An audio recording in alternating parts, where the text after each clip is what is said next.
Friends ఈ వీడియోలో మనకు కనబడేది పల్సర్ వెహికల్‌లో మన సిలిండర్ చేంజ్ చేస్తే ఏమేం పార్ట్స్ చేంజ్ చేస్తాం, నెక్స్ట్ ఏంటంటే ఎంత ఖర్చు అవుద్దనేది ఈ వీడియోలో చూపిస్తాను. ముందుగా అయితే పెట్రోల్‌తో అయితే శుభ్రం క్లీన్ చేసుకున్నాను. క్లీన్ చేసుకున్న తర్వాత ఇక్కడ మనం సిలిండర్ అయితే కొత్తది తీసుకున్నాం. సిలిండర్ మనకి నియర్లీ అయితే ఒక 3000 అయితే ఉంది.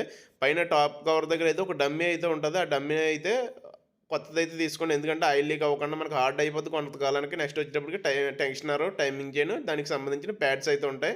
ఈ 3 సెట్ కింద అయితే ఖచ్చితంగా చేంజ్ చేసుకోవాలి. దేంట్లోనూ కూడా కాంప్రమైజ్ అవ్వద్దు. నెక్స్ట్ వచ్చేటప్పటికి సిలిండర్ బ్యాగ్‌ను హెడ్ గాస్కెట్ ఇవన్నీ నార్మలే కదా! ఎందుకంటే ఆయిల్ లీక్ అవ్వకుండా ఉండడానికి, మళ్ళీ హెడ్ లీక్ అవ్వకుండా ఉండడానికి. వచ్చేటప్పుడు క్లచ్ అసెంబ్లీ అయితే తీసుకున్నాం. ఎలా క్లచ్ ఓపెన్ చేసాం కదా! గేర్లు గట్టా కస్టమర్ హార్డ్‌గా పడుతున్నాయి అన్నట్టు ఇది మన క్లచ్ అసెంబ్లీ సెట్ మొత్తం మార్చుకుంటే గేర్లను కంప్లీట్‌గా ఉంటాయి.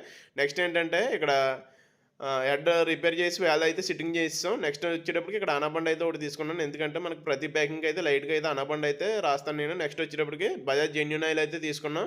వీడియో నచ్చితే లైక్ చేయండి. ఇన్ఫర్మేషన్ నచ్చితే షేర్ చేయండి. Thank you for